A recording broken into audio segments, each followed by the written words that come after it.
Vamos a ver la tripanosomiasis americana, llamada enfermedad de Chagas-Massa. La tripanosomiasis americana o enfermedad de Chagas-Massa es una patología parasitaria que se caracteriza por presentarse geográficamente en América, la parte oriental. Y quiero hacer la introducción porque tengo una enfermedad silenciosa y silenciada.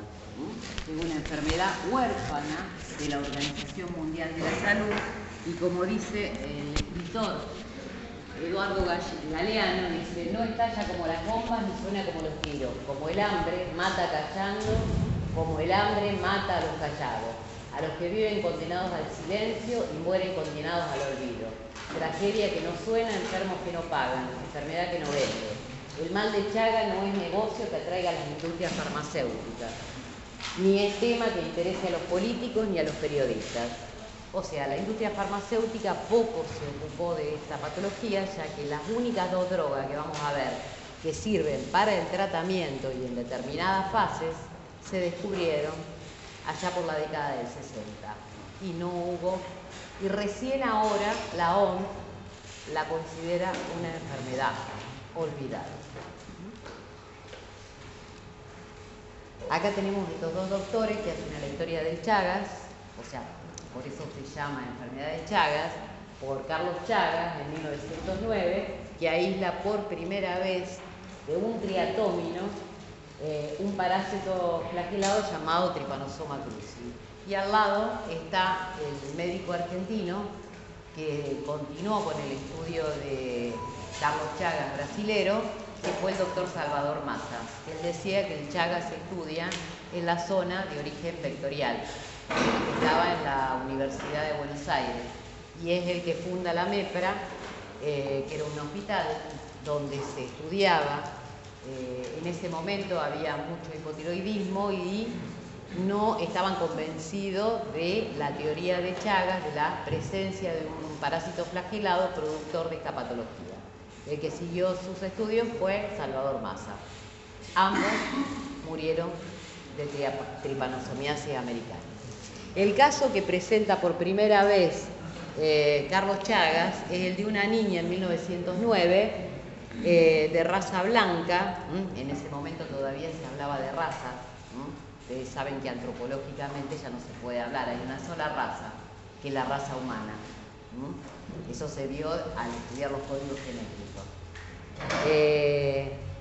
Ausencia completa de fenómenos mórbidos ante la presente enfermedad iniciada 4 meses antes.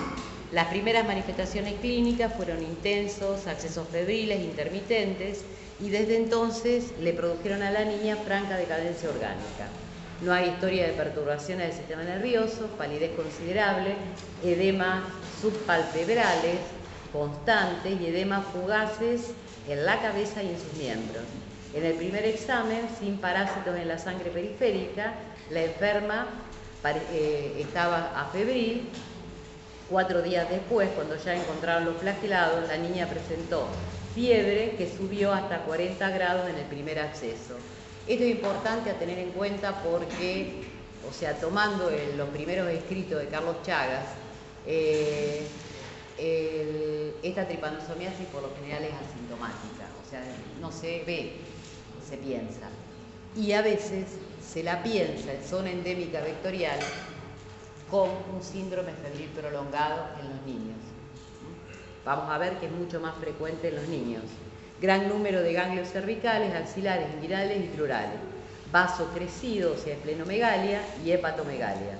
Al examen sanguíneo, 14 de abril de 1909, tripanosomas en sangre periférica en número no muy grande, habiendo visto por examen en el portaobjeto. Bueno,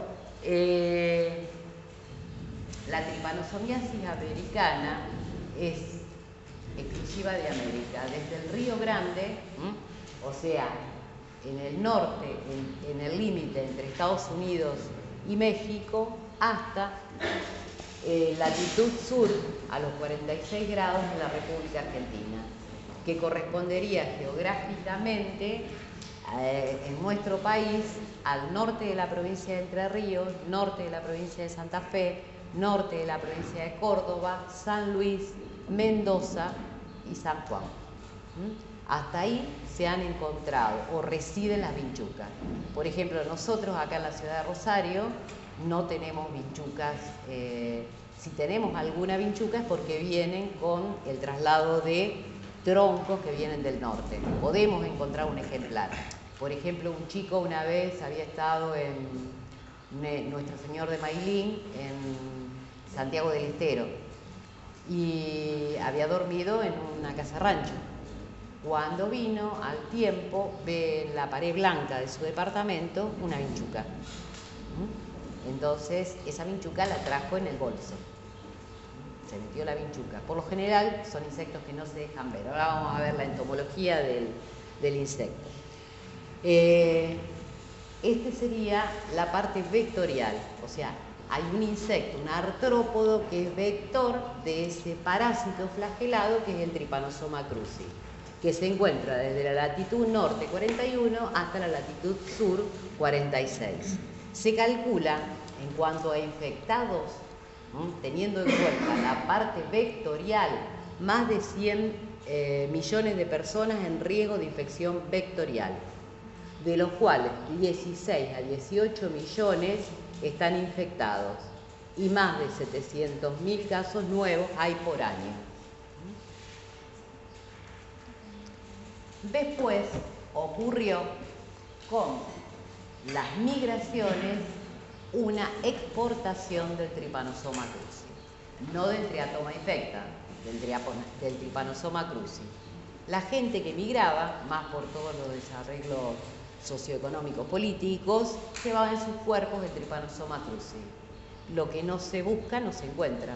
Como no se conocía, en bancos de sangre no se buscaba el Trypanosoma cruzi. Es así como la tripanosomiasis llegó a Estados Unidos, llegó a Europa, llegó a Australia, o sea, llegó a países desarrollados. El problema que ahora tienen estos países es que no tienen vector, pero está la transmisión cognatal. Esta es la que aquí en la Argentina se le llama vinchuca. Es un triatominio que, de acuerdo a la zona donde habite, tiene diferentes nombres, de acuerdo al aparato chupador que tiene. Acá tenemos el Triatoma infecta, que afecta la parte vectorial de la República Argentina, Chile, la parte sur de Chile, la parte sur de Brasil, Paraguay, Bolivia, y después tenemos el Roxyprolicium, que es otro insecto hematófago del grupo de triatominios, y el Panchistronchilus mejicus, no me acuerdo cuánto, en Venezuela. Más o menos, o sea, en lo que varían es que algunos han adoptado un hábitat domiciliario y los otros siguen siendo rurales. El Triatoma infectans o vinchuca, acá nosotros le llamamos, en el continente americano, más en América del Sur, le llamamos vinchuca porque viene del quichua, dejarse caer. La vinchuca existe en nuestro continente más allá de la conquista americana. Se calcula que hace más de 2.500 años está con nosotros y ha cambiado de hábitos entomológicos. O sea, la entomología es lo que estudia los insectos. De ser silvestre, a medida que el hombre dejó de ser nómade y se hizo sedentario, la vinchuca se fue adaptando a los hábitos del hombre. ¿Para qué? Para tener comida. Antes era rural y se alimentaba de pequeños animales que estaban cerca de la guarida. A medida que el hombre fue cambiando antropológicamente, el hábitat que eligió la vinchuca para estar es la casa rancho. O sea, ¿vieron la casita del hornero? Como la casita del hornero, el hombre hizo su casa. ¿Por qué? Porque lo protege del frío, es cálida en verano y fresca en invierno. Tiene ventanitas chiquitas, puertas bajas, y el techo de paja. Hábitat favorable para la vinchuca porque también cambió de ser atraída hacia la luz, la vinchuca escapa de la luz. No la ven. Si ustedes le preguntan a la gente si vieron la vinchuca, la gente le va a decir no. A excepción de que le digan, a veces hay unas bolitas redondas en el piso, como de sangre, que es cuando la vinchuca chupó, se hizo una bolita y tarda más en llegar a la guarida. Tiene la característica de ser un artrópodo hematófago. La vinchuca puede estar hasta 8 meses sin comer. Y después le digo por qué es dejarse caer. Puede estar hasta 8 meses sin comer. Entonces, cuando encuentra una presa, tiene todo, hace todo un ambiente preciso para que no se la sienta para chupar. Vive entre los 300 y 3000 metros sobre el nivel del mar. O sea que puede habitar tanto la llanura como las zonas de sierra o montañosa. Es silvestre y domiciliario. El nuestro es más domiciliario que silvestre. El Pangistronchilus es más silvestre. Es nocturno, es táctico, no tiene preferencia estacional, vive en la casa rancho para alimentarse, de gran adaptabilidad, prefiere guaridas, o sea, se mete en, una vez que se seca el barro del rancho, se hacen grietas, y en esas grietas está la vinchuca. Y la cuestión es la resistencia y la inanición. Por eso, cuando la vinchuca está en el rancho, tiene determinadas características. Entre las características para poder alimentarse tenemos sensores de temperatura, sensores de dióxido de carbono, sensores de ácido láctico y de calor y de movimiento. O sea, calor, dióxido de carbono, ácido láctico y movimiento.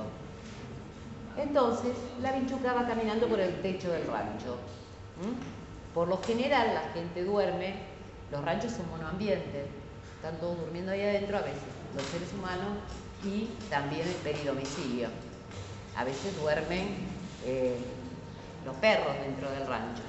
Entonces, la vinchuca va y con estos sensores se va a tirar sobre aquello. El calor, el dióxido de carbono que eliminamos al respirar, el ácido láctico que eliminamos en la piel y el movimiento. ¿Quiénes se mueven menos cuando duermen? Los niños. Entonces, por lo general, la vinchuca cae sobre la cara, cercana a la nariz. Cuando la vinchuca se pone a chupar, en el aparato chupador tiene dos estiletes. Uno de ellos es por donde elimina el anticoagulante. El anticoagulante, ¿por qué? Porque cuando empieza a chupar, para que no se trombose la trompa con sangre. Y por ese mismo también elimina un anestésico, para poder chupar todo lo que necesita para alimentarse. Entonces, en estas condiciones, la vinchuca puede succionar hasta 2 centímetros cúbicos. Y aquí tiene, la vinchuca repleta de sangre y le tarda más tiempo en llegar a la guarida. Una vez encontré a un paciente que jugaban a la bolita con las vinchucas. Quedan como una bolita. Esta es en el momento que se puede ver. Si no, lo más probable es que no se vea. Entonces, lo que se hace para detectar, se ponen unas cajas que se llaman sensores María, donde se deja en una casa rancho y después se ve, como decía Salvador Massa, no sé si vieron Casas de Fuego, se la busca por las cagaditas. O sea, se busca la materia fecal de la vinchuca. Entonces la vinchuca se pone a succionar. Chupa, puede chupar hasta 2 centímetros cúbicos de sangre y por lógica defeca por rebosamiento. Chupa tanto que comprime el intestino y defeca. En la defecación de la vinchuca está el Trypanosoma cruzi. No atraviesa piel sana el Trypanosoma cruzi. Si se rasca la persona o si es cercano a la conjuntiva, entra por la conjuntiva al refregarse, porque lo que molesta es o la acidez de la deyección de la vinchuca o que vaya caminando. Entonces se rascan o se refriegan el ojo, penetra el Trypanosoma cruzi. Ese Trypanosoma cruzi que se formó en el intestino de la vinchuca es un Trypanosoma metacíclico y va haciendo todo el ciclo de tripomastigote hasta que llega a mastigote intramacrofágico en los tejidos. Todo este proceso hasta que vuelve a aparecer en las parasitemias es más o menos un mes. O sea, que al mes yo puedo detectar los tripomastigotes como hizo Carlos Chagas. Esto lo vamos a ver, es importante para cuando hablemos de transmisión conatal. ¿Está? Bueno, esto acá que dijimos hace más de 1 millón de años, bueno, sí. ¿Está? El ciclo de vida, más o menos estuvimos viendo. Y después tiene que ver mucho también el peridomicilio. Cuando la vinchuca no encuentra al humano, puede alimentarse de la mulita, de los perros, de las gallinas, de las cabras que estén habitando cerca del en el peridomicilio. Entonces va haciendo todo el ciclo biológico. Estos animales no enferman, pero sí infectan. El único animal que no infecta, a ver, son las aves. Por eso, cuando como método diagnóstico usábamos el seno diagnóstico, se tienen vinchucas vivas. Cuando yo estudiaba microbiología, había vinchucas vivas, teníamos gallinero para alimentar esas vinchucas. ¿Por qué? Porque necesitábamos vinchucas vírgenes. O sea, el seno diagnóstico se utiliza una vinchuca que es virgen de Trypanosoma cruzi, se pone sobre el paciente, se le hace succionar y después de un tiempo se estudia la deyección para ver si está presente el Trypanosoma cruzi. Entonces, para asegurarme de que la vinchuca era virgen de Trypanosoma, se alimentaban con aves. Porque sabemos que el ave no se infecta, no hace el ciclo de Trypanosoma cruzi en las aves. Y acá es una foto para ver lo que es el rancho, o sea, esto es una patología donde, ¿por qué es silenciada? Porque desestabiliza socioeconómicamente. O sea, es la casa rancho. En el rancho está toda la vida de la persona que habita en el rancho. Limpiar el rancho todos los días es muy difícil, sacar todo lo que uno tiene. Entonces, mientras haya, en Casa de Fuego se veía la imagen de Jesús en una pared de barro, y bueno, la vinchuca se mete. Lo mismo pasa con todo lo que hay en la casa y no se puede limpiar. Lo que se trata de hacer ahora es pintar las paredes, bueno, revocar, pero tendría que tener más de una habitación en el rancho. Bueno, la tripanosomiasis americana o enfermedad de Chagas tiene 3 fases. Cambiaron el nombre desde el año 2010. O sea, tiene una fase aguda, tiene una fase en ese momento se llamaba latente o indeterminada, y una fase crónica. En este momento se divide en 2, en aguda y en crónica. Cuando no hay patología, que se presenta nada más que en un 30%, las patologías ya sean miocárdicas o digestivas o del sistema nervioso, llamamos fase crónica precoz. No hay patología, la mayoría de las veces. Y la crónica tardía es cuando tenemos alguna patología. Para nosotros, la más frecuente son las patologías cardíacas. No se sabe por qué se produce una mayor afectación en esta zona, en la parte cardíaca, en la parte de Brasil es más megacolon y en la parte chilena megaesófago. Entonces, aguda, crónica precoz y crónica tardía desde el año 2010. Y ese es el signo de Romaña, que ahora vamos a ver. Periodo agudo. Nosotros podemos ver periodo agudo, o sea, tenemos diferentes formas de infectarnos. Una, el 80%, es con la vectorial. O O sea, la presencia del diatoma infectans, que está infectado con el Trypanosoma cruzi, y nos infectamos en la casa rancia, ta. La otra forma es a través de la placenta, la otra es transfusional, pero todos hacen una fase aguda. La fase aguda vectorial puede presentarse en un 5% de los casos. Si dijimos que es más frecuente en niños, el niño tiene la piel más laxa, es en la cara, con el famoso signo de Romaña, que es lo que había descrito en 1909 Carlos Chagas con Berenice. Es una edema bipalpebral unilateral, por lo general es un edema no caliente, violáceo, que si nosotros tocamos no deja godet, y vamos a palpar una adenopatía satélite muy poco dolorosa, satélite al sitio de ingreso del Trypanosoma cruzi. Se presenta nada más que en un 5%.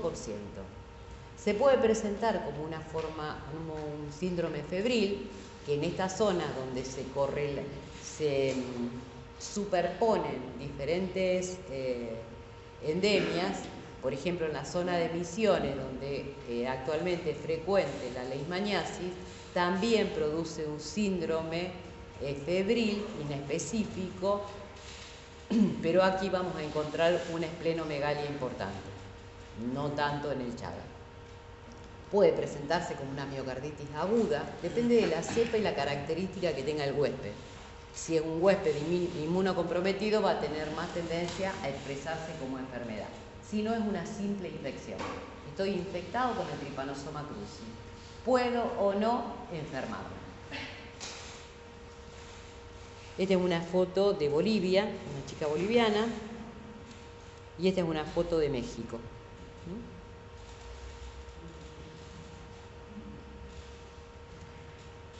Otra de las formas de infectarme, que es lo que está pasando en estos países donde les devolvimos, por ejemplo a España le devolvimos, nos trajeron las mantas de viruela, nosotros le regalamos la vinchuca, el Trypanosoma cruzi.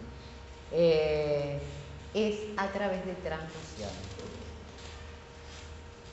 Para no transfundir sangre infectada con Trypanosoma cruzi, lo que hay que hacer es estudiar esa sangre, y tenemos la desventaja, como yo les decía al principio, es una enfermedad olvidada, de que no... Sí. ¿Cuánto tiempo puede vivir el parásito en la sangre extraída?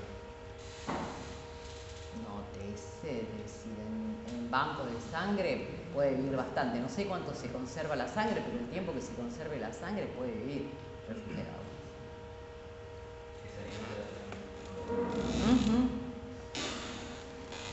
Lo importante cuando uno estudia una sangre a transfundir es que si no hay una sola serología que me confirme o me descarte, o sea, una sola técnica serológica.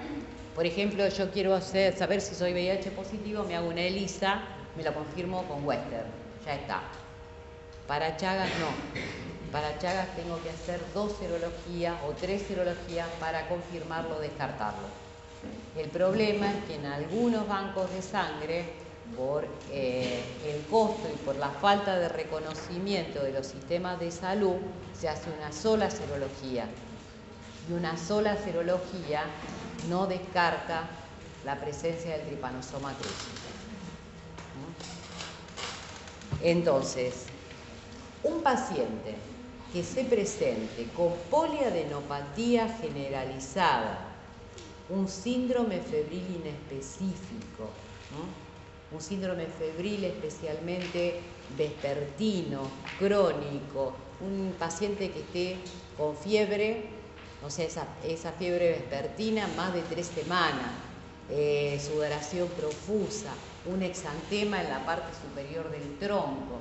Yo le palpo, tiene de poliadenopatía generalizada, tiene un hígado que puede tener a 2 a 3 rebordes del costal, esplenomegalia, y tiene antecedentes de una transfusión hasta 90 días, se piensa en Chagas hasta que se demuestre lo contrario.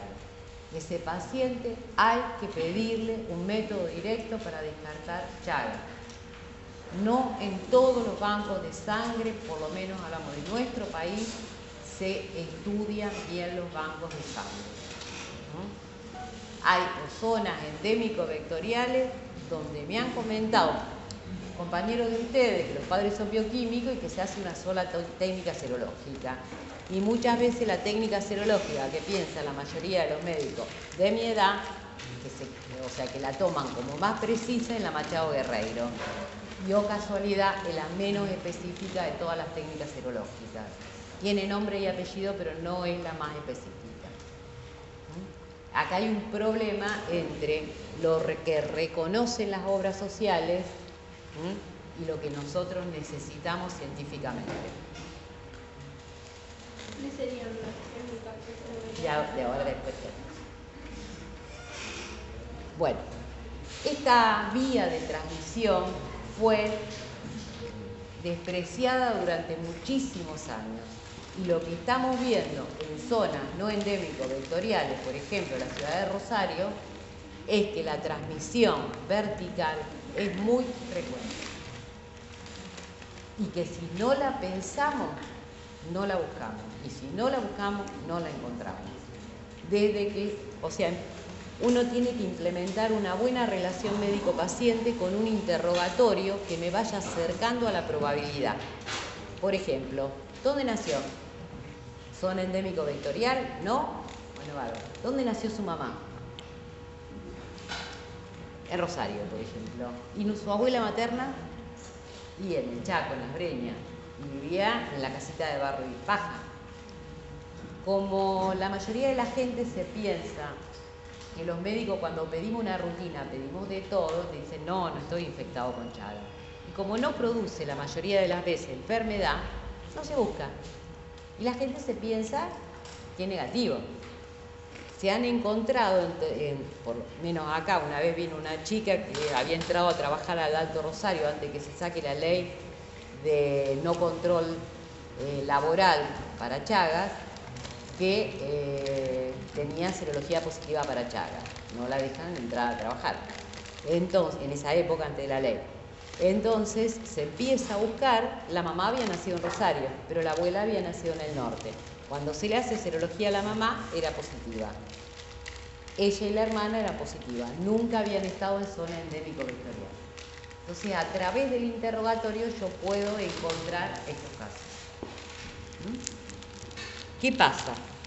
La tripanosomiasis, yo me infecto con el Trypanosoma cruzi, estoy infectada, pero, a diferencia de otras parasitosis, por ejemplo, el Toxoplasma gondii me da infecto, el lábila del sistema inmunológico, se queda en amastigote y no hace parasitemia. En cambio, el Trypanosoma cruzi hace parasitemias a repetición. Entonces, en estas parasitemias, si esta mujer gestante está pasada la semana 14 de gestación, que es cuando se establece la circulación materno-fetal, el Trypanosoma cruzi pasa al feto. Si pasa en este momento, en el segundo trimestre, cuando el feto no tiene esbozado el sistema inmunológico, en algunas oportunidades, no las más frecuentes, porque el Chagas es asintomático, me olvidé decirle que el posttransfusional da síntomas en un 10% de los casos nada más, puede llegar a producirse alguna manifestación de las tos. Encefalopatía, miocarditis, ascitis, miocarditis anasarca, cualquiera de las patologías de la tos. Si afecta en el último trimestre, lo más probable que, como ya está esbozado el sistema inmunológico, no presente ningún tipo de signo sintomatología. Por lo general, los niños infectados nacen sin ninguna malformación. ¿Qué es importante en estos casos? Estudiar a la mamá. A toda mujer, ya por ley, se le pide serología para Chagas. La serología para Chagas. Nosotros tenemos diferentes tipos y después va a estar escrita. Técnicas serológicas. Las técnicas serológicas que puedo usar son hemaglutinación indirecta, aglutinación directa, fijación de complemento o Machado Guerreiro, inmunofluorescencia indirecta y ELISA. Las más específicas son ELISA e inmunofluorescencia indirecta. Ah, ¿está? Después lo repasamos de nuevo, que está escrito.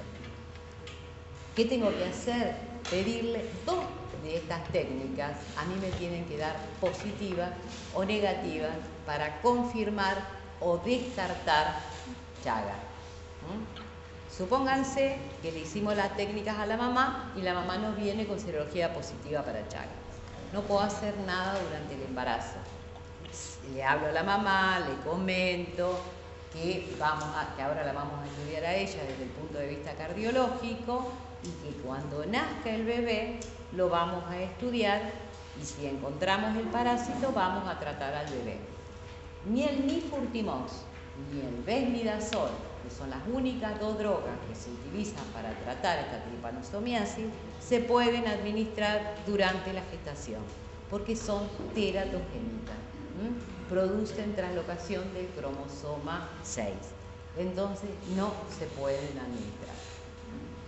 La estudio a la mamá con todas las técnicas, menos radiografía de tórax, que no le puedo sacar radiografía de tórax, le hago una ecocardiografía, un buen examen clínico, un electrocardiograma y espero el nacimiento del bebé. En interdisciplina, el médico en atención primaria, el obstetra y el neonatólogo para que no se nos olvide de hacer la primera toma apenas nace. Le tomamos 2 centímetros cúbicos de sangre, esos 2 centímetros cúbicos de sangre los vamos a poner en un tubito que se llama de Eppendorf, son los tubitos chiquitos de plástico. Entonces ahí se pone, se centrifuga 2000 revoluciones por minuto, se retira el sobrenadante y lo que queda se pone en un porta, se extiende y se estudia 15 minutos por campo. Es una técnica bastante, ¿cómo se llama? Tediosa. Sí, tediosa, ardua de encontrar.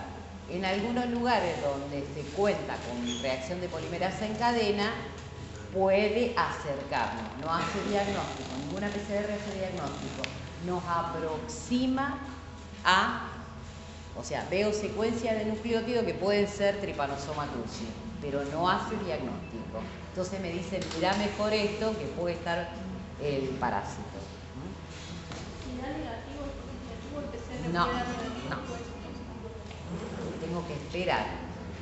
¿Cuándo se hace? A ver si lo tengo en el otro. Ah, esta me faltaba. Acá en la República Argentina, estos datos son de hace 4 años, 50.000 recién nacidos expuestos a riesgo, 1.500 casos producidos por año, por cada caso vectorial habría 10 connatales y por cada caso connatal detectado, notificado, entre 6 y 12 no se detectan ni se tratan. Existe una subnotificación, que me perdone la provincia de Santiago del Estero, pero aparentemente en Santiago del Estero no hay Chagas, porque cuando nosotros entramos al MSAL no hay diagnóstico de Chagas. O nosotros tenemos un sobrediagnóstico acá, que puede ser también en Santa Fe que sobrediagnostiquemos.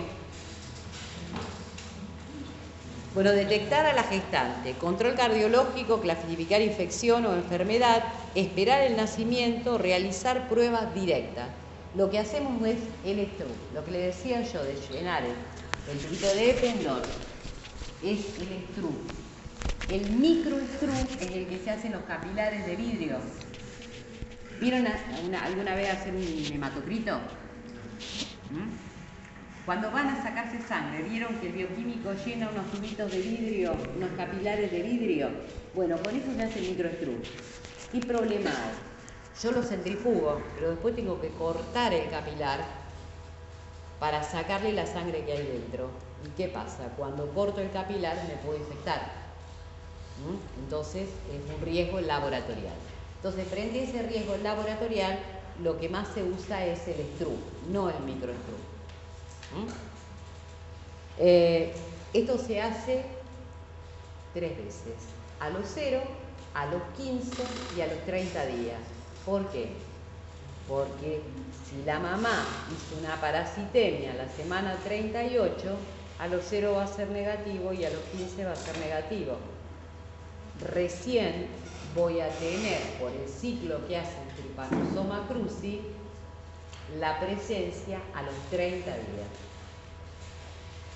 Y lo importante es esto de estudiarlo, porque si yo lo trato acá, se radica en un 100%.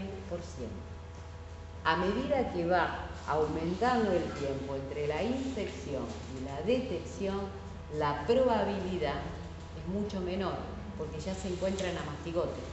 Entonces es más difícil que la droga entre a la mastigote. O sea, cuando está intramacrofágico. Bueno, después viene el periodo latente, que la mayoría, por ejemplo, que nosotros vemos acá en Rosario, de los migrantes que vienen de zonas endémicos vectoriales, son fase latente o indeterminado, lo que se llama ahora Chagas crónico precoz. Por lo general, lo único que evidencia es la presencia de una serología positiva, o dos serologías positivas. No hay ningún tipo de manifestaciones a nivel cardiológico ni gastrointestinal. Y ya le digo, un 20, un 30% puede llegar a producir estas manifestaciones. O sea que la mayoría de las veces la persona está en estado de infectado y no de enfermo. Y después el crónico tardío, que afecta el corazón, el sistema digestivo y el sistema nervioso central, que lo puede afectar en un crónico, o sea, el sistema nervioso central puede ser afectado en un paciente crónico tardío o en un paciente en etapa SIDA. Ahora vamos a ver. Bueno, acá hay una... O sea, lo que decían en la reunión del año pasado de Chagas, que se habían visto algunos casos de, no de megaesófago, sino de megacolon en la provincia de Salta, y uno de los médicos nos refería una persona que no era migrante, que era de la zona del norte de la provincia de Santa Fe, que cursaba con un megacolon. Megaesófago no hemos visto mucho en la República Argentina, se ve más en la zona de Chile. Entonces, frente a cualquier manifestación, fecalomas a repetición, alteraciones gastrointestinales, pensar que puede estar la presencia de un megacolon.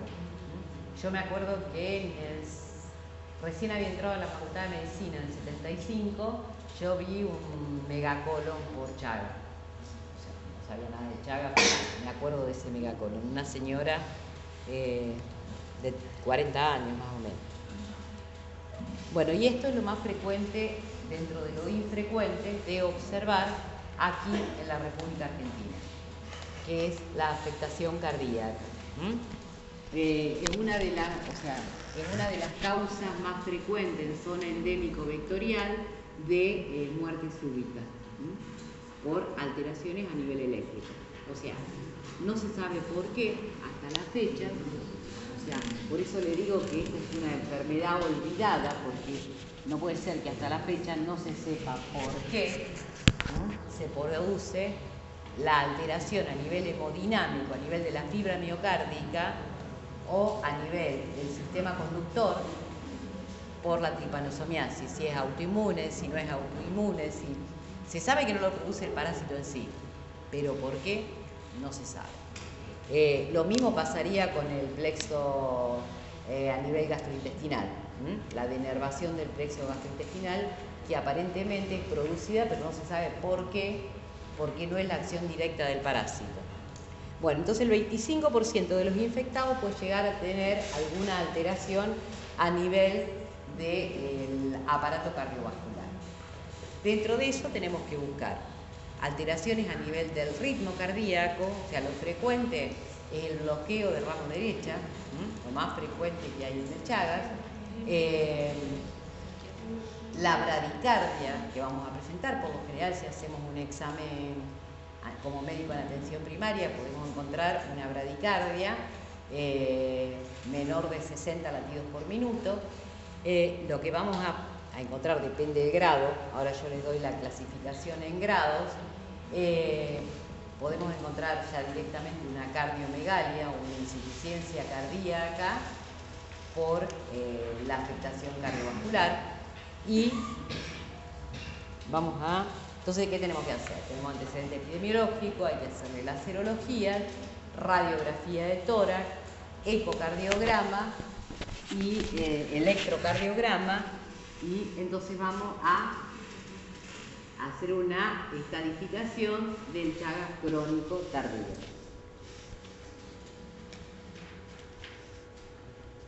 Esta es la clasificación que se usa. Por lo general, el 75% de las personas que están infectadas están en esta clasificación. Son asintomáticos, electrocardiograma que no expresa ninguna anomalía, radiografía de tórax normal y ecocardiograma normal. Un segundo grupo donde hay un compromiso eléctrico con una radiografía de tórax normal, y a nivel electrocardiográfico hay una alteración a nivel de la conducción. Entonces se va a manifestar como una disfunción sinusal con trastornos de conducción, o puede haber arritmias ventriculares. En el tercer grupo voy a observar a nivel de la radiografía de tórax un agrandamiento cardíaco, pero sin signos ni síntomas de insuficiencia cardíaca.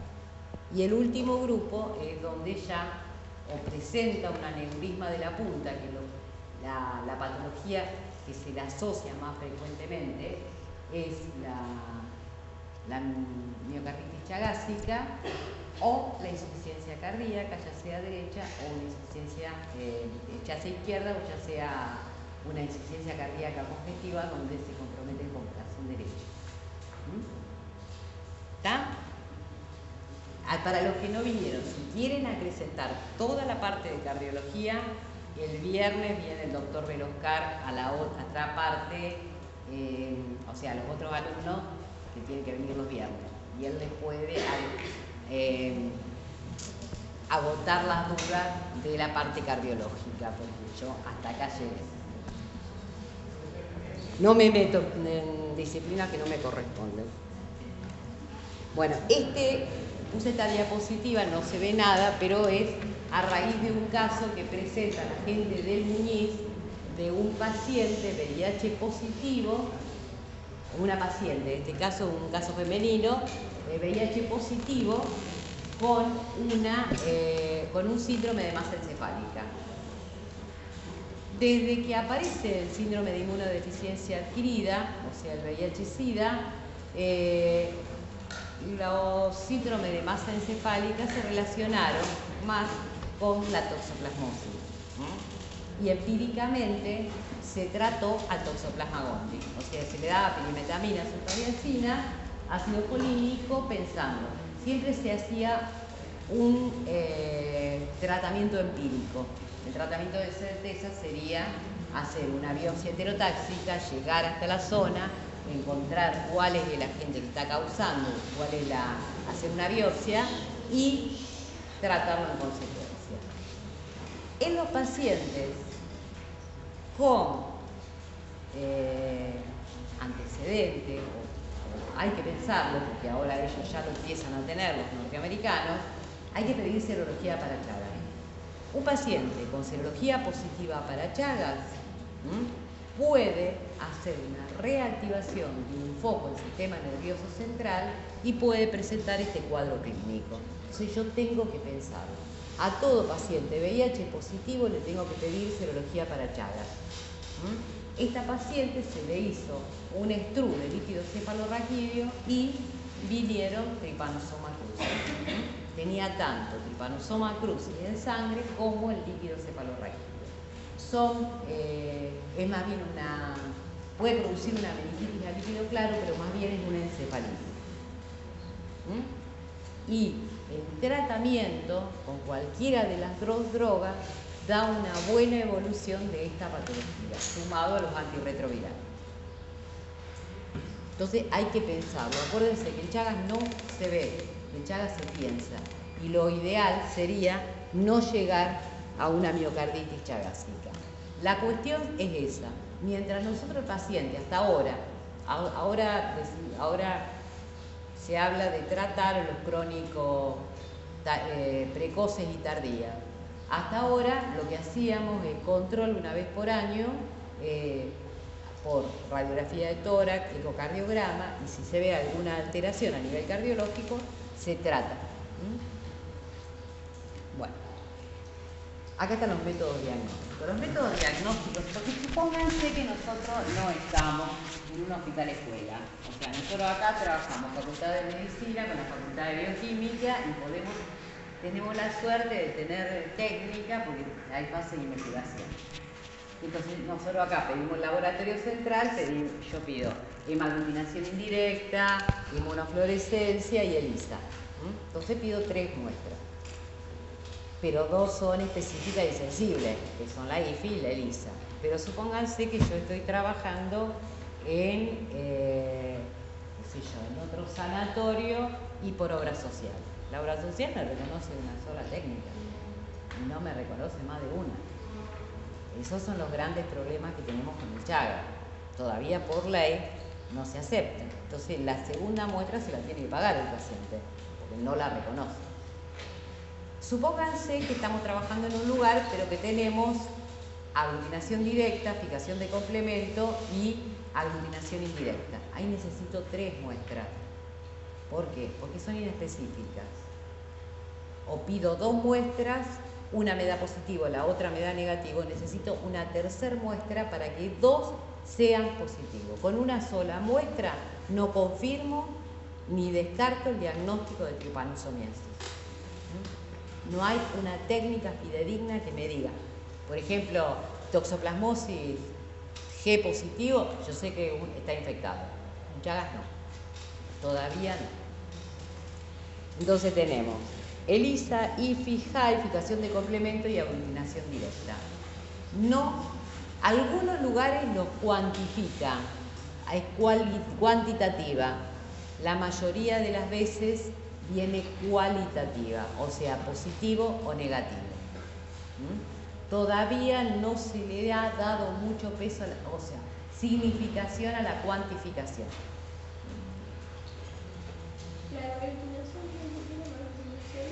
Aglutinación indirecta. Por ejemplo, una vez yo atendí a un señor de Santiago del Estero que nació y vivió en Rancho de Barro y Paja, y él venía y decía, yo soy negativo para Chagas, soy negativo, y trae todos los estudios realizados y en verdad era negativo según los estudios que tenía. Tenía todas hemaglutinaciones indirectas negativas. Cuando se le hizo acá en el Hospital Centenario, la hemaglutinación indirecta siguió viniendo negativa, pero la ELISA y el IFI vinieron positivas. Ahí se enteró a los 80 años que era chagásico. Bueno, y después tenemos los métodos directos, lo que vamos a hacer. Después me olvidé de la vía también para infectarnos, que es la vía laboratorial, que es el único Chagas agudo que yo he visto en mi vida.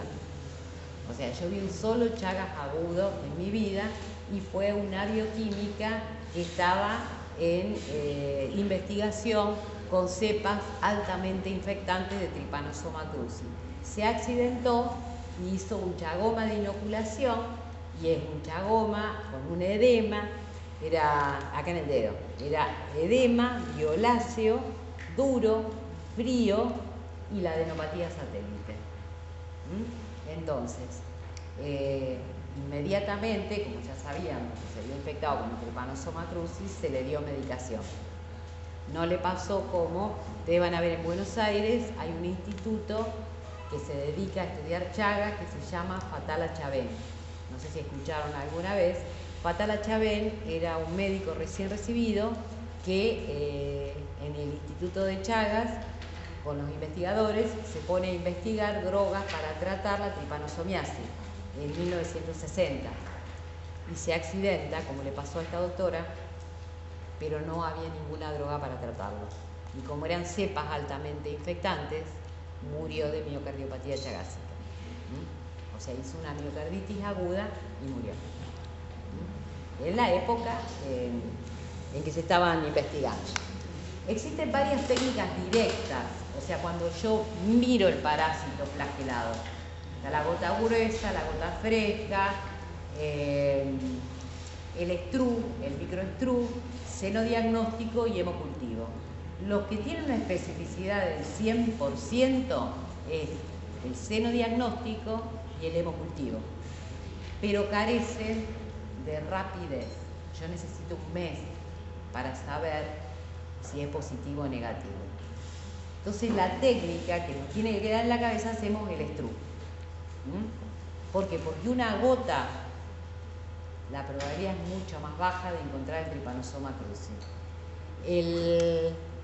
Hace 7 años, una compañera de ustedes, que ella es médica, está haciendo la residencia en el sur del país, su cuñada presenta serología positiva para Chagas, en Junín, provincia de Buenos Aires. Entonces, cuando nace la bebé, le hacen, me acuerdo que era enero, y le hacen, viene frotis. ¿De qué? No sé, a mí me llega frotis, yo no sé si frotaron una gota, 20 gotas, 2 centímetros cúbicos, un centrifugado. Frotis negativo primer mes, segunda mes, frotis negativo, tercer mes, frotis negativo, se le hace serología, a los 12 meses, serología positiva para Chagas.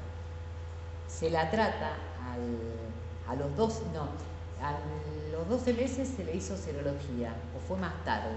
Se la trató a los 15 meses. Hoy Candela sigue siendo serología positiva para Chagas. No negativizó todavía la serología. O sea, más tiempo esperamos, menos probabilidad de que negativice hay. Si nosotros tratamos un chiquito apenas nace, le puedo asegurar, negativizaron todos los chiquitos recién nacidos. Pero a medida que van creciendo, ahora parecía que una de las serologías nos venía negativa. Nosotros hacemos 2 acá en el central y una en parásito. La de parásito nos venía negativa, pero las otras 2 nos venían positivas. Tenemos que hacer ahora una nueva serología para ver. Pero tiene 7 años ya, Candela. Bueno, este es el Trypanosoma cruzi. Una vez que se lo vea el Trypanosoma cruzi moverse entre los glóbulos rojos, no nos los olvidamos nunca más. Es un parásito flagelado con un flagelo distal. Bueno, estas son las duplas serológicas, que son mucho más específicas, que tienen una sensibilidad y una especificidad del 99.9%.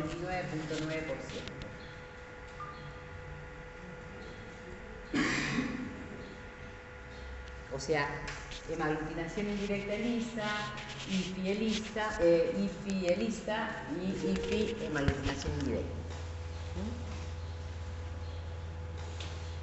Entonces acá ven el eje de coordenadas donde va disminuyendo la probabilidad de rescate. Si yo quiero encontrar un Trypanosoma cruzi al año de vida, va a ser casi imposible. Las técnicas serológicas, fíjense, desde la infección yo empiezo a encontrar positivas las técnicas a partir de los 20 días posteriores a la infección. Ya empiezo a tener IgG. La IgM en esta infección no sirve para nada. O sea, pedirle IgM apenas nace el niño no tiene rédito. Lo que me sirve es la prueba, encontrar el Trypanosoma cruzi en sangre. Entonces acuérdense, método directo, 0, 15, 30. A los 8 meses ya no tiene más inmunoglobulinas maternas, le pido serología. Viene negativa, le pido a los 12 meses, serología negativa, vive en zona no endémico vectorial y no es Chagas. El problema está cuando son en zonas endémico vectoriales. Vuelven a la casa rancho. Bueno, y lo único las únicas dos drogas que hay para tratar la tripanotomía que existen desde la década del 60, no hay nada más nuevo, y es el bendimidazol y el nifurtimox. El bendimidazol, o sea, cuando se elabora esta droga, una la elabora Roche, que es el bendimidazol, que se pasa a llamar Radanil, que vence la patente, y cuando vence la patente no la renueva Roche, y en el año 2003 se la entrega a países latinoamericanos que quieran fabricarlo.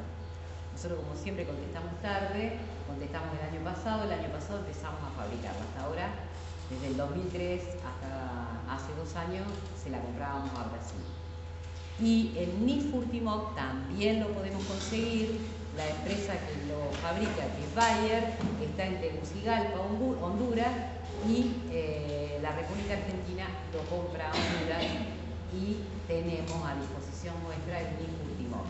Estas drogas no se mandan a comprar a la farmacia, las administra el Ministerio de Salud Pública de la Nación. O sea, nosotros tenemos un caso de Chagas agudo y pedimos que al programa de Chagas que nos suministren las drogas. Por ejemplo, yo tuve dos hermanitas, o sea, porque otra de las cosas para tener en cuenta es, si detectamos una mamá con serología positiva para Chagas, no solamente es el niño que está en la panza, tenemos todos los otros niños. Y si hay menores de 19 años con serología positiva, se trata. El riesgo con estas drogas es que haya una depresión a nivel del sistema monocítico macrofágico, con disminución de blancos y rojos. En los recién nacidos no se ven los efectos indeseables a la dosis que le estoy mostrando, inclusive se pueden subir un poquito las dosis. Afección del hígado a nivel del sistema monocítico, y lo que se puede observar, y según lo que decían los médicos que han tratado adultos y especialmente mayores de 50 años, es polineuropatía irreversible. Entonces yo soy medio reacia a tratar al Chagas crónico en la persona adulta, porque me da miedo esa polineuropatía, y mucho no creo en que llegue a la mastigosis. No hay muchos trabajos de investigación que me certifiquen que llego a la mastigosis. Entonces tengo un 25% de probabilidad de tener una miocarditis. Tengo un 1% que puede producir una neuropatía periférica irreversible. Y si le produjo una neuropatía periférica irreversible, eso queda, hay que seguirlo investigando y ver qué es lo que se hace. Estamos todavía en una nebulosa. O sea, no hay nada nuevo y hay protocolos nuevos. Y después creo que no hay más nada. ¿Alguna duda?